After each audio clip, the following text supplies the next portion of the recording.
If you're tired of these promos, supporters get the podcast early and ad-free. Just go to donate.bogosity.tv for the links to sign up.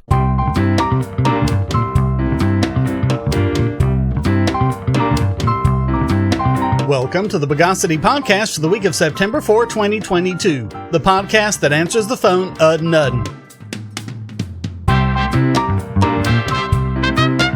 This is your host, Shane Killian. Let's pathologize the news of the bogus.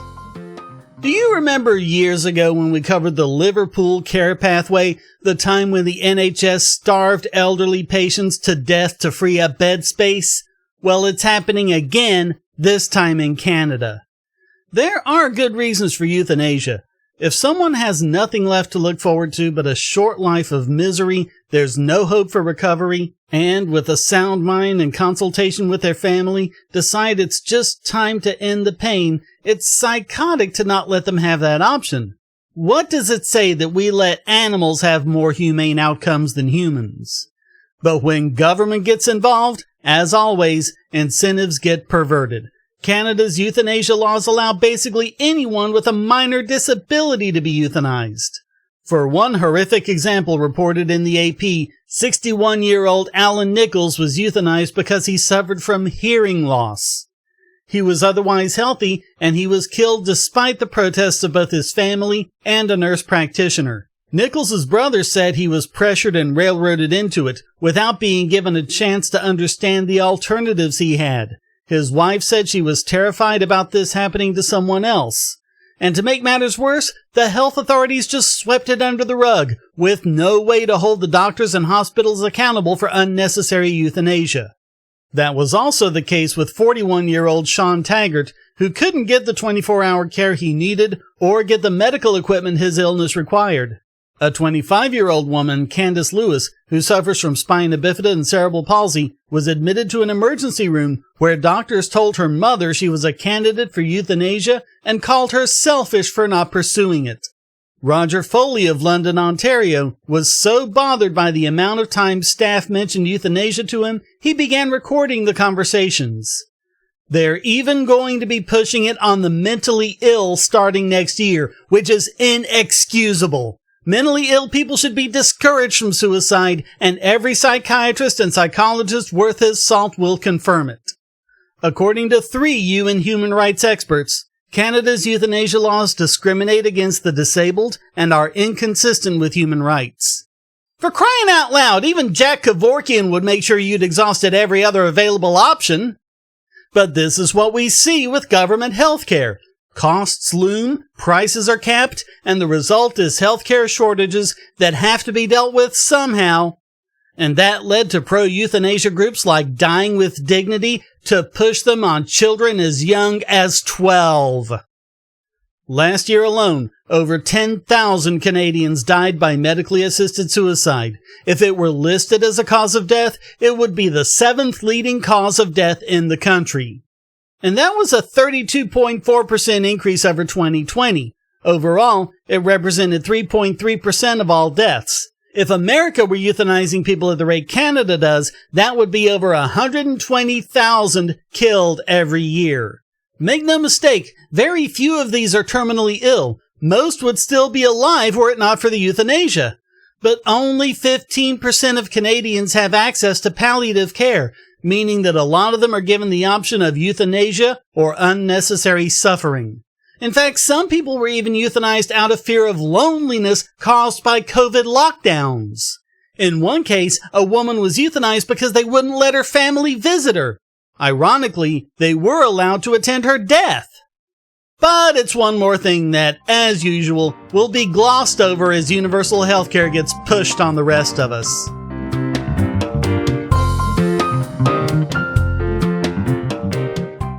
If you're looking for a way to support this channel, but you don't have any spare cash and you can't stand ads, you can do so by generating your own cryptocurrency. Use the links at the bottom of the description to follow the link to Odysee.com to listen to the podcast and see all of my YouTube videos as well. Just watching videos will produce cryptocurrency for the creator and yourself. And since Odysee is always monetized and never censored, you'll have no problem seeing all the videos from your favorite creators.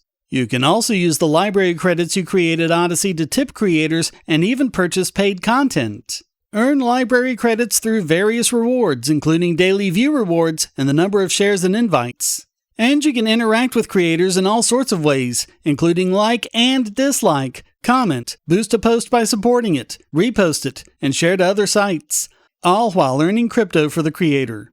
Easily monetize yourself and your favorite creators using cryptocurrency, without advertising. Use the link below to visit this channel on Odysee.com and see many of your other favorites there as well.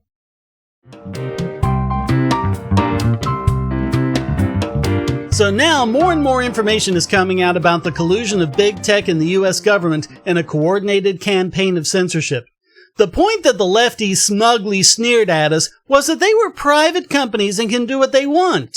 We just wanted to know why that didn't apply to people baking cakes. But that does not apply when government is threatening, cajoling, coordinating, or otherwise influencing the decisions.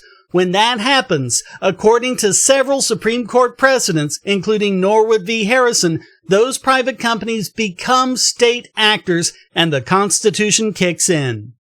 And over time, most notably but not limited to the coordinated activity that took down Parler in something like a few hours, it became clear that there was a lot more going on.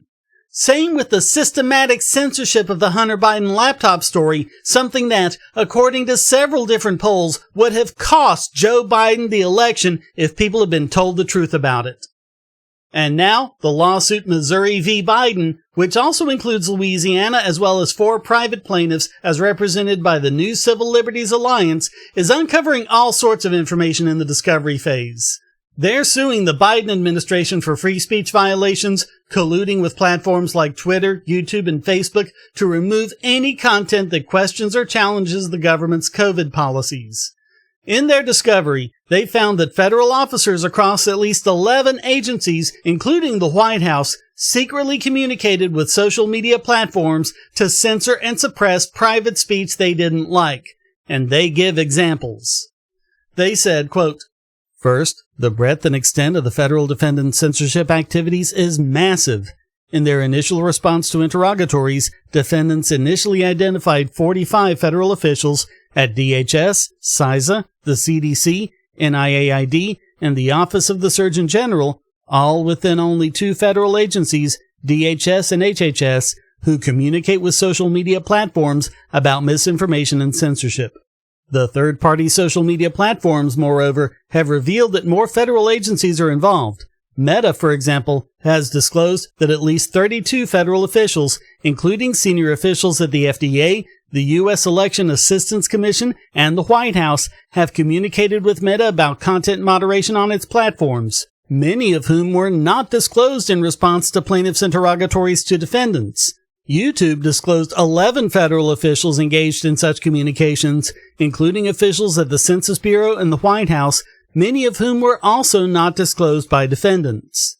Twitter disclosed 9 federal officials, including senior officials at the State Department, who were not previously disclosed by defendants. So yeah, the Biden administration hasn't been turning over the required discovery. And that's especially true about the involvement of high-level officials such as Anthony Fauci. Quote, "The limited communications produced so far from these high-level officials are particularly relevant and probative, because they provide revealing glimpses into the intensive oversight and pressure to censor that senior federal officials placed on social media platforms. For example, after President Biden publicly stated about Facebook on July 16, 2021, that they're killing people, a very senior executive at Meta, Facebook and Instagram, reached out to Surgeon General Murthy to engage in damage control and appease the president's wrath. Soon thereafter, the same Meta executive sent a text message to Surgeon General Murthy, noting that it's not great to be accused of killing people, and expressing that he was keen to find a way to de-escalate and work together collaboratively. That is exactly what the Supreme Court says makes you a state actor. So it's not just collusion and collaboration, it's outright pressure and threats. Quote, "Such communications from the White House impose maximal pressure on social media companies, and they clearly get results when it comes to censorship. and federal officials are fully aware that such pressure is necessary to induce social media platforms to increase censorship. CISA Director Jen Easterly, for example, texted with another CISA official about trying to get us in a place where Fed can work with platforms to better understand the misdis trends so relevant agencies can try to debunk as useful, and complained about the government's need to overcome the social media platforms' hesitation to working with the government. Platforms have got to get more comfortable with government. It's really interesting how hesitant they remain. But government bullying can generally get past all that hesitance. Quote, discovery received so far indicates that a veritable army of federal bureaucrats are involved in censorship activities across the federal enterprise, and defendants have not yet received interrogatory responses reflecting defendants' knowledge of federal officials at other agencies who communicate with social media platforms about censorship, but apparently there are many.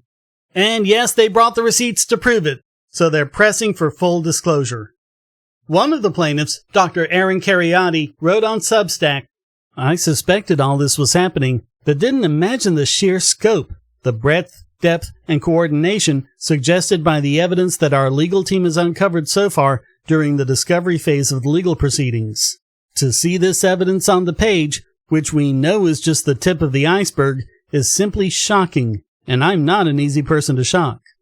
Likewise, the deep involvement of many of our national security agencies is revealing and disturbing.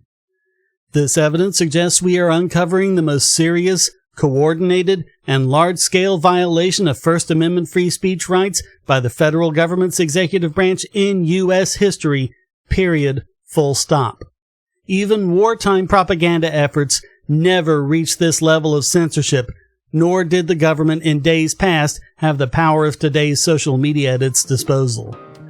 So, best of luck to them. We'll have to see what else they uncover.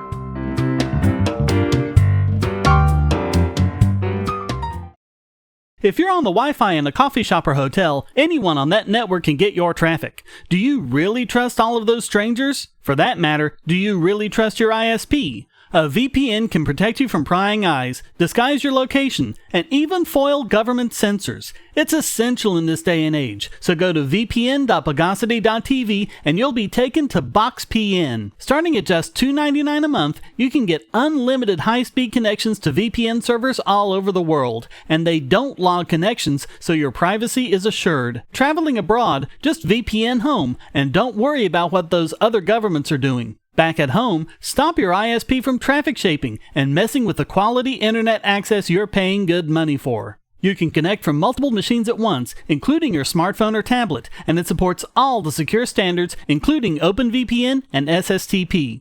Bypass censors and surveillance with your own secure VPN connection. Go to vpn.bogosity.tv.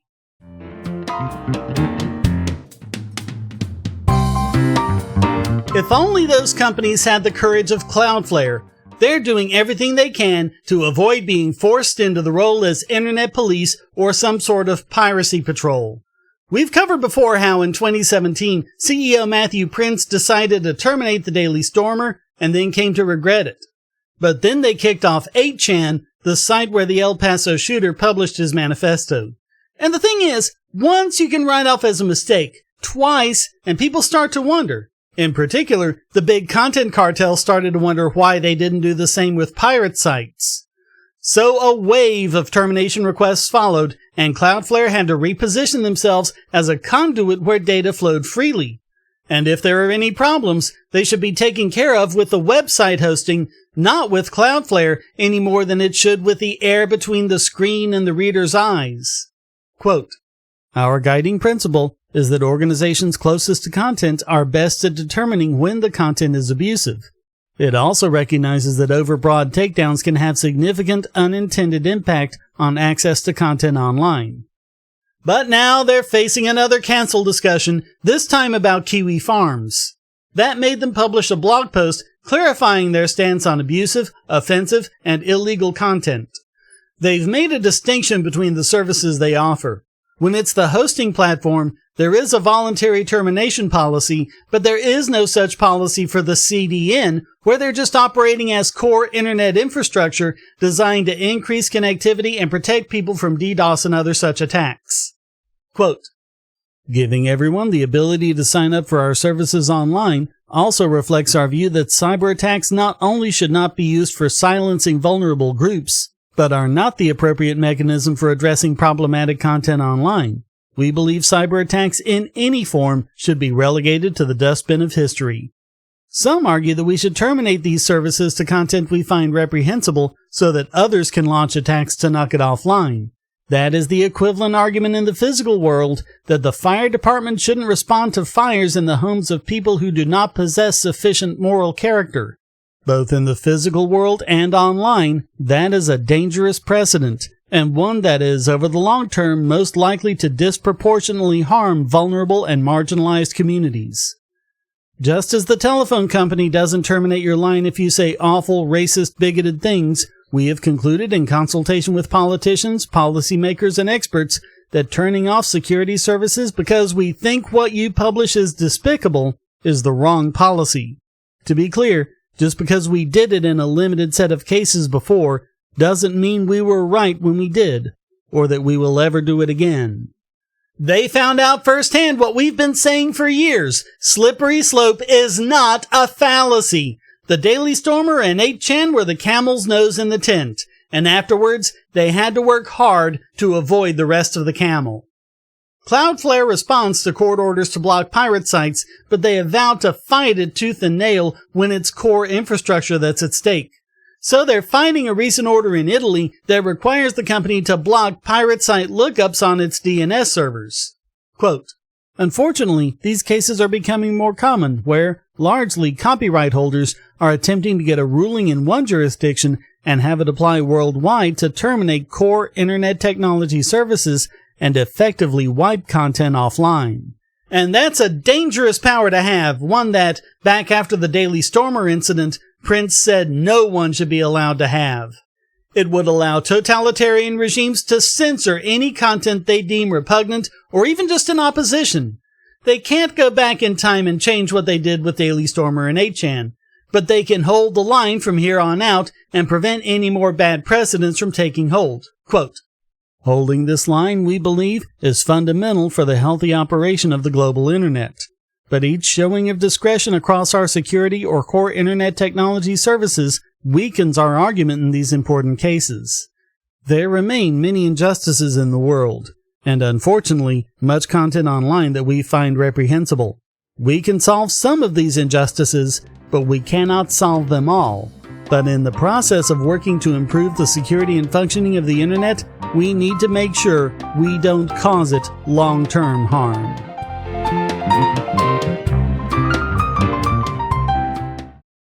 Do you have children, or nieces or nephews? Are you homeschooling, or just want to counter some of the socialist indoctrination most children get in school? If so, go to bogosity.tv/TuttleTwins, and you'll be taken to a website where you can get some great books for elementary-age children. The Tuttle Twins books are books about liberty and free market economics that include children's versions of Bastiat's The Law, Leonard Read's I, Pencil, and Hayek's The Road to Serfdom, as well as books about the Federal Reserve and how regulations protect business cronies. They'll learn about the harm caused by eminent domain, or regulations passed in the name of safety, and fundamental concepts of liberty. And as you can see from the sample pages on the website, they're all easy to read and nicely illustrated. They're just $9.99 a piece, or get a special discount as well as free bonuses when you purchase all 5. You can even buy in bulk to donate to schools and local libraries. So get the Tuttle Twins books at bogosity.tv/TuttleTwins.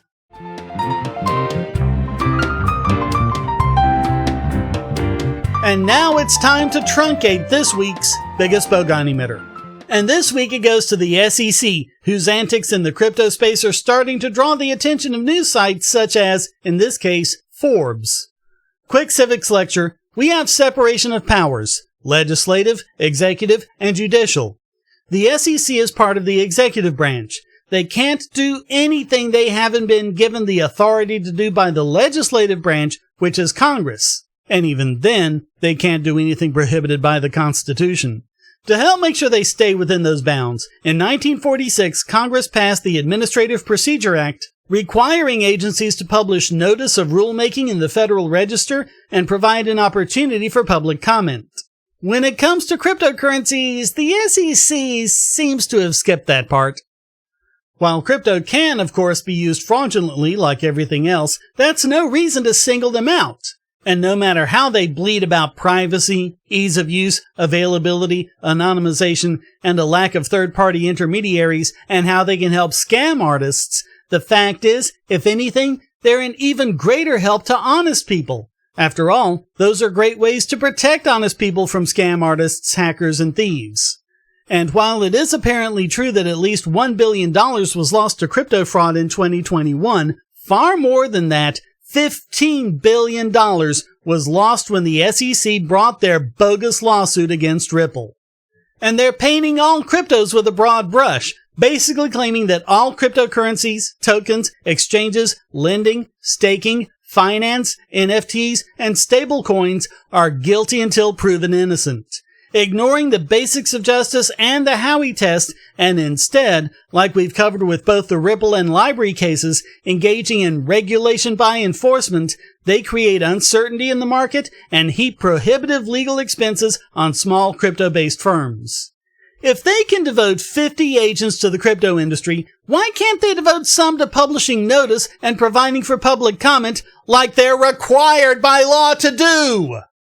So now, SEC Chairman Gary Gensler has published an op-ed in the Wall Street Journal titled, "The SEC Treats Crypto Like the Rest of the Capital Markets. Security laws that protect investors continue to apply even when new technologies come along." With the title alone, he shoveled enough crap to start a fertilizer company. And he even had the audacity to claim, quote, "The rules have been around for decades. The platforms aren't following them." Well, maybe if you let them know what they are. And how can the rules for crypto have been around for decades when it's only existed since 2009? He actually said, quote, "I encourage platforms offering crypto lending to come in and talk to SEC staff." Yeah, well, Dash tried that. What did they get? Nothing. LBRY tried that. What did they get? A lawsuit. And if these rules of yours exist, why not just publish them on your website? He quoted himself saying, "Make no mistake, if a lending platform is offering securities, it falls into SEC jurisdiction." Yeah, well, as I've covered here and on my YouTube channel, most crypto assets are not securities according to the Howey test. But that's where he got the decades part. He's using the rules for securities that have existed while ignoring the rule that says that cryptocurrencies like Ripple and LBRY don't count as securities. In fact, he made it clear he considers every crypto to be a security when it definitely isn't with cryptos like Bitcoin, Litecoin, Doge, and Dash. And, of course, that goes against what previous SEC heads have said, like William Hinman, who said back in 2018, quote, "When I look at Bitcoin today, I do not see a central third party whose efforts are a key determining factor in the enterprise. The network on which Bitcoin functions is operational and appears to have been decentralized for some time, perhaps from inception. Applying the disclosure regime of the federal securities laws to the offer and resale of Bitcoin would seem to add little value." He made it clear that only certain tokens could be considered securities, which aren't the way basic cryptos such as Bitcoin and Ethereum work.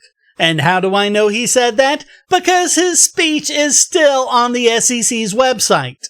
But now, the SEC seems to have decided otherwise, completely internally and without any public inquiry or rulemaking, and without the authority having been given to them by Congress.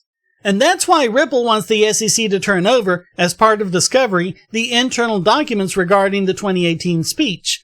Magistrate Judge Sarah Netburn has repeatedly ordered the SEC to comply, but they keep refusing, even for so much as in-camera review. Back in July, she ruled, "The SEC has distanced itself from the speech to avoid discovery and sought to preclude Hinman's deposition on the grounds that whatever he said in the speech, it had nothing to do with the SEC's position. The hypocrisy in arguing to the court, on the one hand, that the speech is not relevant to the market's understanding of how or whether the SEC will regulate cryptocurrency, and on the other hand, that Hinman sought and obtained legal advice from SEC counsel in drafting his speech, suggests that the SEC is adopting its litigation positions to further its desired goal and not out of a faithful allegiance to the law. And as we covered before in the library case, Gensler said in a speech, quote, "Make no mistake, it doesn't matter whether it's a stock token, a stable value token backed by securities, or any other virtual product that provides synthetic exposure to underlying securities.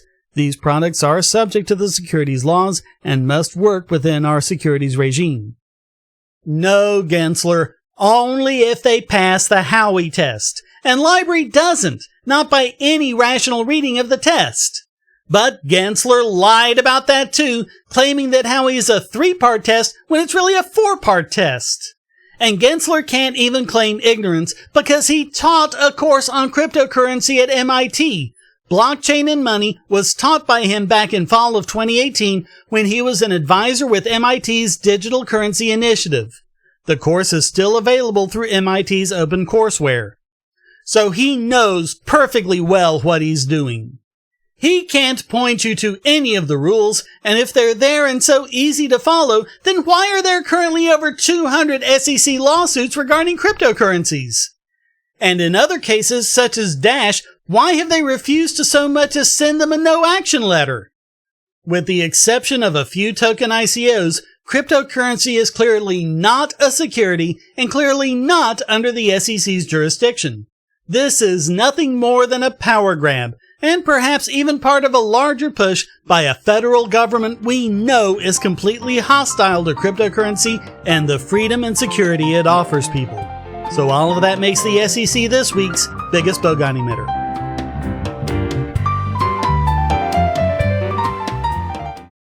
I want to tell you about the eyeglasses I've been wearing for years. As people can see on my videos, I have a very strong prescription, which makes glasses more expensive, especially when I need computer glasses, reading glasses, prescription sunglasses, and most expensively, progressive lenses for general everyday wear. To save money while still getting quality glasses, I get them from Firmoo. In fact, I just got a pair of progressives with high-index aspherical lenses and a nice pair of frames my wife loves for just over $100. It would have been $500 to get them through my eye doctor. Not only do they look good, the glasses are durable. I've worn many pairs for several years without problems. All orders come with a 30-day return policy, a 3-month warranty, and one-on-one customer service. Go to Firmoo, that's FIRMOO.Bogosity.tv anytime you need quality glasses at a low price. Once again, that's Firmoo.Bogosity.tv.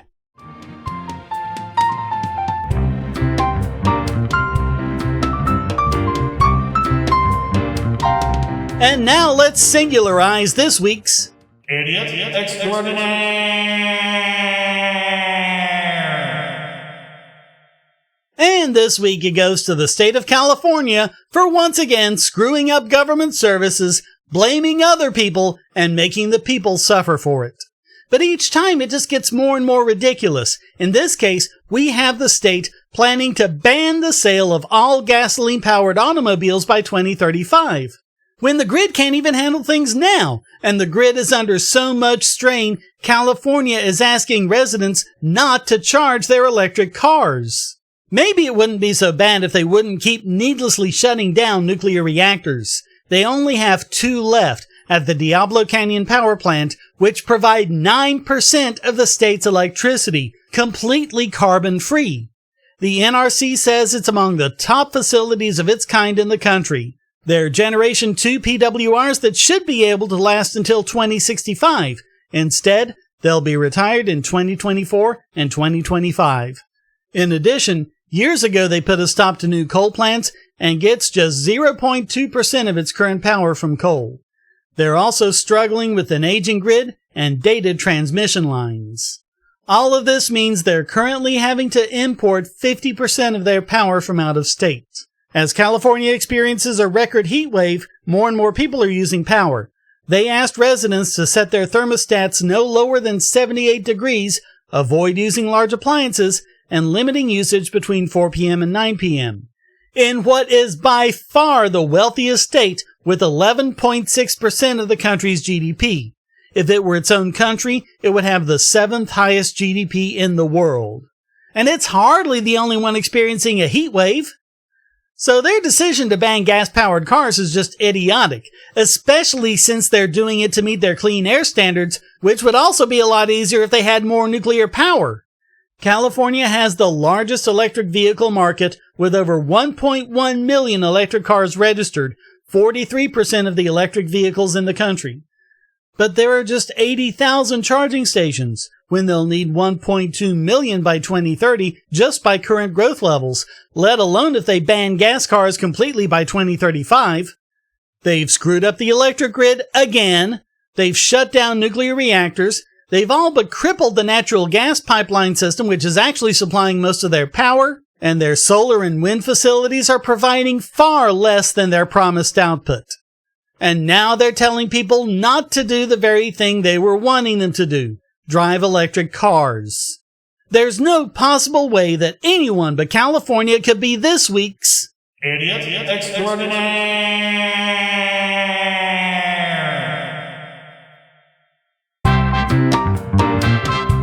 Well, that wraps up this, I'd say bon voyage, but there's no point, you'll be dead in 3 months, edition of the Bogosity Podcast. I hope you enjoyed it. If you did, please go to donate.bogosity.tv for several ways to support and discord.bogosity.tv to join the discussion. Subscribe at Patreon or Subscribestar, and you can listen early and ad-free. Thank you for listening. Until next time, here's a quote from Penn Jillette. If stupid hippies hadn't killed nuclear power, we'd have nuclear power plants, safer and cheaper than coal-fired plants, all over, and electric cars really would be zero emissions. The Bogosity Podcast is licensed under Creative Commons Attribution, Non-Commercial, No Derivatives 4.0 International License.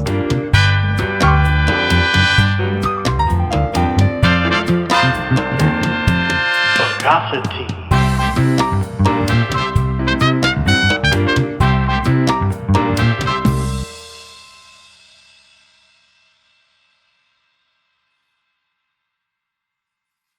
We live in a world where light bulbs connect to the internet, and recent attacks on them prove that your online security is under threat like never before. Not only your websites, but the internet-enabled devices you buy. And the biggest problem is weak passwords. That's why you need LastPass. LastPass allows you to randomly generate strong, unique passwords on the web and on your internet-enabled devices, all protected by one master password.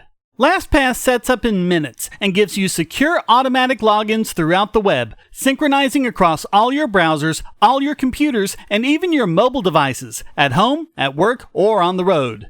It even securely stores sensitive form data, including credit card numbers, backup sensitive documents, software licenses, Wi-Fi logins, and more.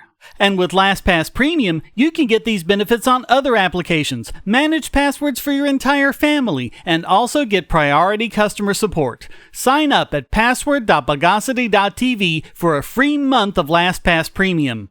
Log in securely everywhere using the last password you'll ever have to remember. Go to password.bogosity.tv and get LastPass now.